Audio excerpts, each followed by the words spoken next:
はい、こんにちは、吉田です。オリンピックの時に、ツイッターで、結構写真が流れてたと思うんですけど、Z9、試作機ですよね、が、ちょっと使用されてたっぽくて、ちょっとね、期待感も出てて、で、その前後ぐらいに、また噂話の話ではありますけど、Z9 の追加情報、スペックの追加情報っていう話の中で、これ面白いなと思って、結構これを待ち望んでた人は多かったろうなっていうあれなんですけど、フェイクのシャッター音がボリューム調整で変えられるっていう、あれはね、いいですよね。うん。控えめに言っていいですよ。ポートレートの人はやっぱりシャッター音が小さいのが、い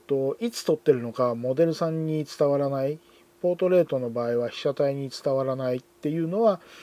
もう皆さん言ってらっしゃることなので、そこでは音を大きくしたいですよね。でその一方で、音がしない現場、音がない静かな現場に入るときに、カメラのシャッター音をなしにしてくれっていう話が実は結構あるんですね。割とあります。で、私が実際に言われた話でいくと、もう最近流行りというか、結構話としては出てくると思うんですけど、マインドフルネス系のイベントで瞑想をしているところなので、余計な音を鳴らさないでくださいと、カメラのシャッター音は邪魔ですというふうに言われて、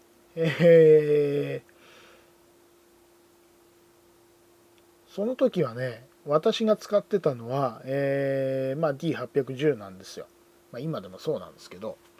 で、D810 のクワイエットモードは、本当にクワイエットなんですよね。ニコンの一眼レフの中で。一番クワイエットなんですよ。それ以外のクワイエットモードは、気持ちでしかないと個人的には思ってるんですけど、実際気持ちでしかないですね。で、D850 も割と小さくなりましたっていう話はあったんですけど、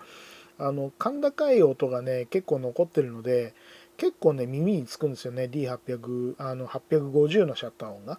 で、810はね、それがないので、良かったですね。850は電子シャッターができるのか。だからそれでやればいいのかな。はい。っていうような感じで、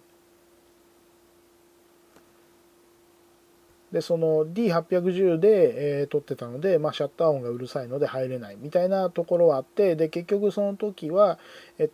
ラーレスカメラを持ってる他のスタッフさんに、じゃあそこだけお願いしますってことで入ってもらったっていう、ちょっと申し訳ないけどお願いしますみたいな感じにちょっとなっちゃったんで、そういうシーンもねあるんですよ。でその時はまだその今ほどフルサイズのミラーレスが出てないアルファ7は出てた。アルファ7は出てた。でも逆に言うとそれとあと富士フイルムとオリンパスとっていうようなところ、ニコンキャノンはまだEOSR も Z も出してない頃だったんですね。はい。っていうような感じでした。でそれでやってて、やっぱりだから静かなことが求められるケースっていうのはやっぱりあると。で、その結果として一眼レフではできないことがミラーレスではできるようになったので、そういう意味でいいですよね。はい。というわけで、ニコンの Z9 に関してはそこがね一番今となっては注目点が一番大きいところかなっていうところですよね。ただ正直なところを言うと、それ以外のスペックは8K 乗りますって言ってるから4000万画素は超えてくるよねっていう話で、4500万画素ぐらいかなみたいな話が出てると。でまあ大型のボディで大型の電池が入るようになりますっていう話で ENEL18 系を使うようになるっていう話で、まあそっから先はまあ正直言ってどうなるのかっていうところですよね。でだからもうこれは要するにもう850とか Z7 の高画素とまあ D1 桁系のスピードを合わせ持ったカメラにならないといけないっていう話があって、別に EOSR3 の動画で、結構安定感ありそうっていう話をしたと思います。画素数も2400万画素ぐらいで、まあ、実際スピードもそうですけどスピードは確保しつつで、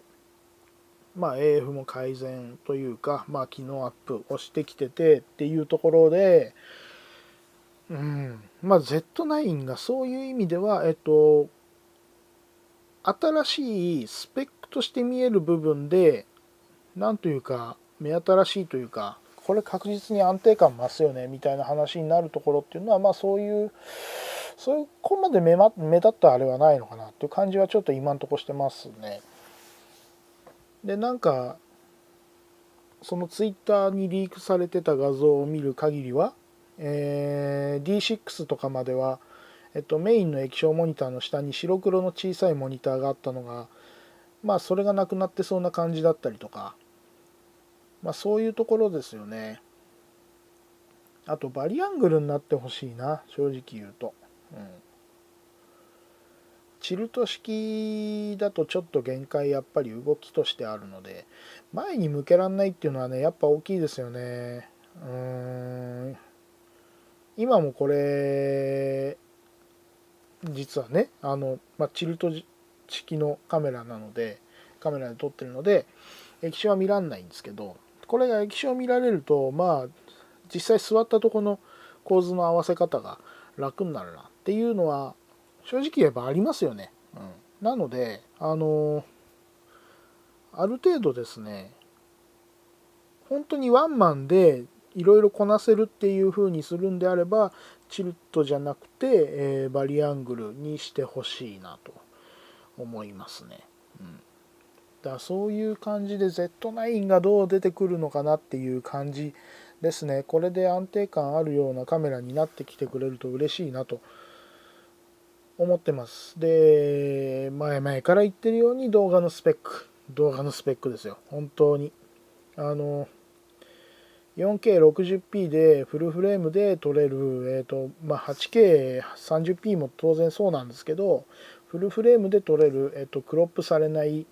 フルサイズ135フルサイズで撮れるんだったら、そのフレームサイズを生かしてワイドをちゃんとワイドレンズのワイドを使い切れるようなカメラにしてほしいなと個人的には思いますね。ただねやっぱ画質に関してはもう正直100万円切る価格で言ったら画質モンスターの GFX100S が出てきてしまったのでまああそこは正直言うと超えづらいだろうなっていう気はしてしまうので、まあそれに続くものを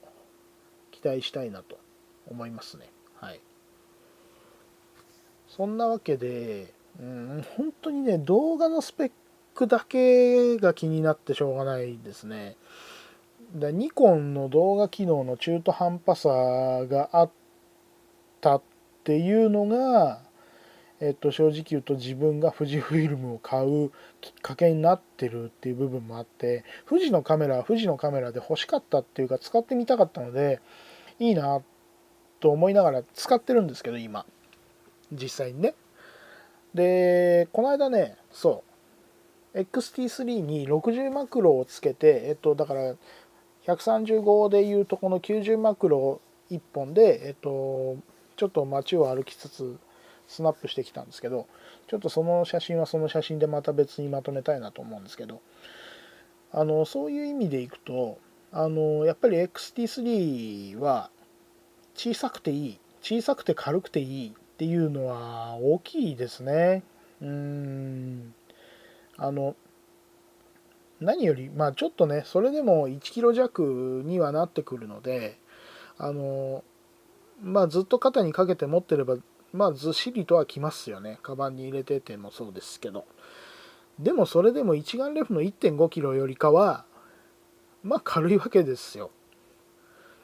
そういうことを考えるとね、やっぱりミラーレスになったっていうのは大きいなって思います。事実上サイズ感かさばり方も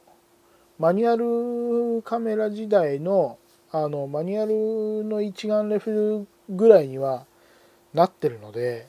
それを考えるとね、ミラーレスになったことによってある意味ではカメラの使い勝手というか、カメラの存在感っていう意味でいい意味で昔に戻ったなっていう気はします。それでもただちょっと電子制御系の、UI とマニュアルの一眼レフ、フィルム入れたら感度は決まっちゃいますよねと、あと決めなきゃいけないのは絞りとシャッターですよねっていうのを、もうある意味では、ダイヤルを見ないで操作してパッパッパッと撮れるような感じ、見ないで操作しては言い過ぎか、見るんだけど、ある程度これぐらいでいけるなっていうところを見て、操作して、割とスピード感持って撮っていけるっていうところに近い感触、にはなってきてる。でもちょっとマニュアルフォーカスではないので、オートフォーカスを使う上でっていうところで、なんというか触る回数は増えてるかな、カメラを操作する回数は増えてるかな、操作する部材の数が増えてるっていうのかな、そのフォーカスフレーム変えたりとか AF を使えばですけど、っていうのは感じますね。どうもね EVF でものマニュアルフォーカスは個人的にまだちょっとあんまりしっくりきてないんですよね。ちょっとそこももうちょっとやってみたいっていうのはありますけど、そんなわけでですね、結構スナップして撮っていくので楽しいかもしらんなとは思ってます。 XT3 で結構そうですね。だからそうすると、今その60マクロ使ってるって言いましたけど、40mm 相当だから 27mm のレンズとかね、使ってみるとまたちょっと違うのかなと思ってます。で最近 40mm が熱いですね。知らないですけど、ニコンが Z 用で 40mm のレンズを出してくるっていうのは前々からありましたけど、ここへ来て GR も 40mm 版を出してくるっていう話でもともとね X100 シリーズは 35mm レンズなので、なんというか 40mm っていう焦点距離が意外に増えたなと、フルサイズ換算でっていう話ですけどね。フルサイズ換算で135フルサイズ換算で 40mm だから APS-C で 27mm、26mm とかそれぐらいのレンズがここへ来て増えたなっていう印象で、それはそれで面白いかなとは思うんですけれども、皆さんいかがですか 40mm っていう焦点距離は。いいと思いますけどね。楽しそうですけど、楽しそうっていうのもおかしいな。そういう意味で、富士はパンケーキっぽいレンズが1本欲しいなと思って考えてますが、ちょっとどうなることやらですね。35mm 相当で暗くていいのでっていうのもあって 23mm の F2 とかも個人的には興味あります。興味ありますが、どうしようかなって思ってるところです。で、ズームレンズでね、スナップは個人的にあんまり気分が乗らないんですよね。焦点距離を変えられるっていうのは個人的に街を歩いてる時は邪念でしかないんですよ。なのでもう、頭の中でもうそのフレームのサイズで、フレームの見え方でイメージを固定して、シーンを見つけていくっていうような方が楽しいのでそういう風にやっていくんですけど、あんまり Z9 の話をしてないですけど、どんなカメラになってくるか、ここで動画機能、本当にね動画機能ですよ。ニコンは動画機能、そのバランスが全部揃ってないのがもう唯一ニコンだけなんでね。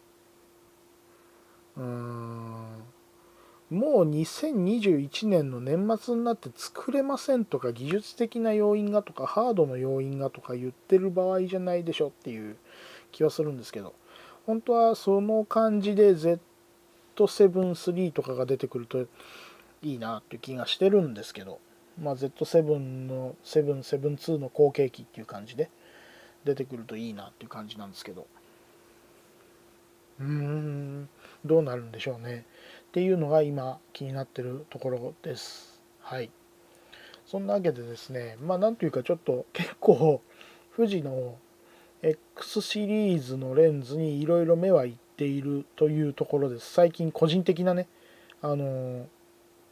遊び方というかカメラの使い方っていう意味では、はい。ちょっともうちょっとね、なんか使ってて面白いレンズがまあ自分の中で、見つかるといいなと